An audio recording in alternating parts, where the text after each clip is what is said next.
These technologies were developed in partnership with the Department of Energy and Oak Ridge National Labs to ensure that the U.S. leads in AI. So together with Oak Ridge and HPE, we're setting out to bring leading-edge AI and compute in a matter of just a few months to the DOE and Oak Ridge. And it's expected to bring 3x the amount of AI performance compared to what is on site today in a matter of a few short months.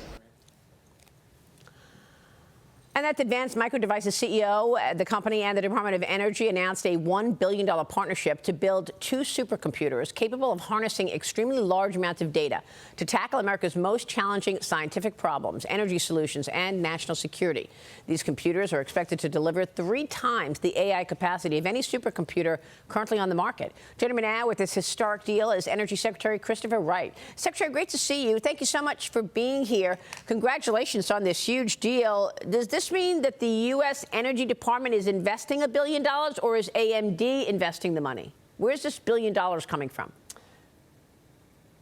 The direct capital is coming from AMD. What we're providing is the data center. We've already got a computing center there, and we're just adding new machines into that data center, and we will run and operate the machines. So we were certainly sharing part of the financial burden. But this is just a perfect example of a public-private partnership when we want to move fast. We don't want to run a 2-year procurement process and then a 2-year build.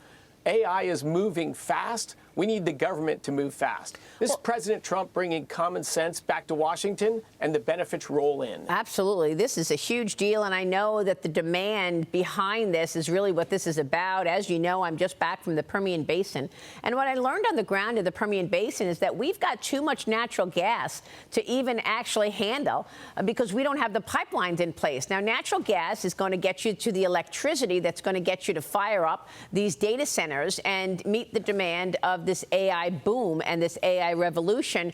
Can you talk to us a bit about what's going on in terms of the pipeline process? Because many of the executives that I spoke with told me, Secretary, that they have natural gas that's coming out of the ground when they're drilling for oil, and they don't have the deliverables to actually send that natural gas to where it needs to go. And we need it badly, but they're selling it at a loss because of the limitations on pipelines. Maria, you've hit the nail right on the head there. Natural gas is just an amazingly abundant resource. And with the American shale revolution, we can produce it at incredibly low costs. It's 25% of total global energy and over 40% of American electricity. We have this magic that can make our economy hum, that can bring us a better future. The question's just infrastructure. You have California and New England that have extremely high energy prices, not because they're unlucky, not because they don't have resources, just bad political choices that have prevented basic infrastructure to be built and deliver it. Most of the rest of the country wants low-cost energy. They want data centers. They want economic development. So you'll see a lot of pipelines built during this administration. Some of that Permian gas you just saw near southeast New Mexico, it'll power data centers and manufacturing in southern New Mexico. It'll go out to Arizona in a few years, and there'll be giant semiconductor and data center developments there. It can go all around the country unless politicians stand in the way and block their citizens' access to low-cost energy. You should run this same story in California and New York State. We need to get pipelines built so we can bring low-cost energy to the 6 New England states and New York State. Why not? Can you characterize the amount of money that's being directed toward AI right now and the kind of demand that you're seeing from an energy perspective? We're going to speak with NVIDIA CEO Jensen Huang tomorrow, Secretary, and I'm going to ask him where the return on investment is. And from your standpoint, this enormous amount of demand to power up AI and AI data centers is really creating a pivot, a new revolution for this economy. How would you assess that demand right now? Are we going to see a return on all of this investment? Somebody said we're talking about ultimately spending $3 to $4 trillion on the infrastructure around AI. Could that be right, that number? It certainly could be. We'll see a few $100 billion invested next year. So yeah, in 5 or 10 years, could you get to a few trillion? Absolutely. But look, energy is what makes everything in life possible. It empowers modern medicine, transportation, more efficient manufacturing. We used to have 80% Americans working farming. Now that's less than 2%. That's energy-enabled efficiency. And this is perhaps the greatest ever use of energy. We can turn energy, and as you just saw, low-cost, abundant energy into intelligence. Who doesn't want to have more intelligence? More skills to develop drugs faster and cure cancer, develop new energy sources, develop new efficient ways to make your life better, longer, healthier.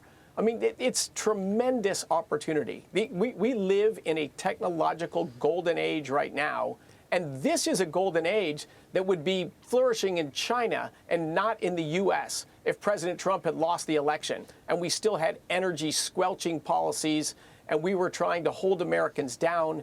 This is what unleash American energy, unleash American entrepreneurship looks like. Yeah. I could not be more excited. Well, it's very exciting. I agree with you. And I want to get back to California in a second because Exxon is actually suing the state. But let me stay on the economy for a second because we don't have any data to look at in terms of assessing this economy. I just spoke with the chairman and CEO of Bank of America, Brian Moynihan, who gave us a good assessment of the consumer. But in this dearth of data because of this government shutdown, Secretary, here's the headlines that we do see. UPS is cutting 48,000 management and operations jobs. Amazon was expected to cut 30,000 jobs. They've this morning come out and said, no, we're cutting 14,000 jobs. And again, these are corporate jobs.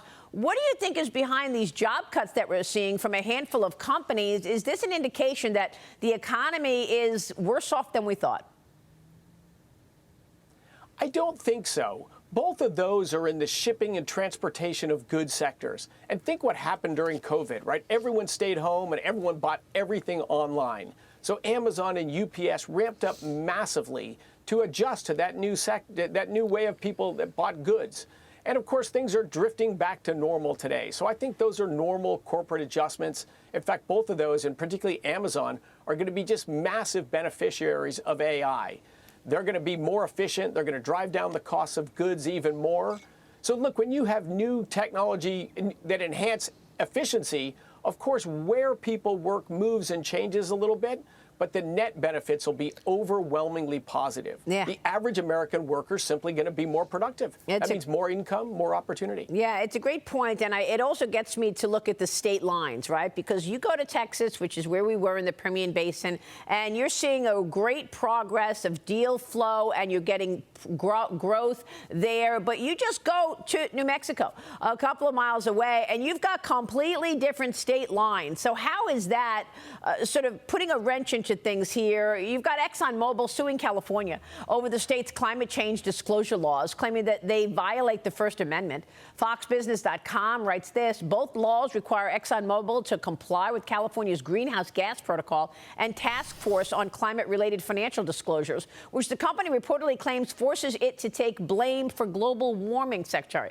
This is the Energy Department is cutting funding to multiple Biden-era projects, the latest being $700 million in battery and manufacturing projects for clean energy solutions. Can you do it all on the federal level? Because when you're talking about the rules and regulations from state to state, that is definitely hampering growth for some of these oil producers that recognize oil and gas arguably is our number one most important natural resource here. Absolutely. It's 73% of the total energy consumed in the United States comes from oil and gas. It's a record high ever. The Biden administration passed $2 trillion of monies aimed towards fighting climate change. Oil, gas, and coal were 82% when they arrived and 82% when they left. A lot of money, a lot of regulations, a lot of laws. It doesn't move an energy system. California actually gets a greater percent of its energy from oil and gas than the rest of the country. But yet this political posturing, all this noise about climate change, they're not doing anything about climate change, but they are making energy massively more expensive in California. California gets 2/3 of its oil imported from the Middle East. America's a net oil exporter, but not California. What does that mean? Higher gasoline prices, higher home heating prices, less jobs and opportunity in California. Common sense has got to return to the West Coast as well. California should be the land of opportunity, but state government, bad politics, bad regulations have just made things tougher on Californians. So yes, state governments matter, not just the federal government. In terms of growth, is Permian as important as Alaska? You took a trip to Alaska to survey the situation there as well earlier this year. Oh, the Permian is the most important oil field on the planet right now. So massively important in the Permian Basin for both oil and natural gas. Alaska has huge, maybe has even more growth opportunity in front of it. And the Marcellus Shale, the natural gas that's in Pennsylvania, it's also under New York State. They could develop that too and drive energy costs down for New Yorkers. Great point. So Maria, I love you covering it. It's not about luck, it's about political decisions. That's what determines the price of energy and the range of opportunities available to citizens. Do you worry that you're not going to see new investment in the ground next year because oil prices have come off of the highs? Of course, prices are cyclical. Supply and demand will swing that way. But we'll see record American oil production next year, a huge growth in American natural gas production next year as we grow our exports to our allies and build data centers here. So, no, I'm bullish on the energy business. But the better it gets, the lower prices are, and everyone wins from that. Secretary, it's great to see you this morning. Thanks so much. We'll keep following it. We appreciate your time. Thanks, Maria. Energy Secretary Christopher Wright. We'll be right back.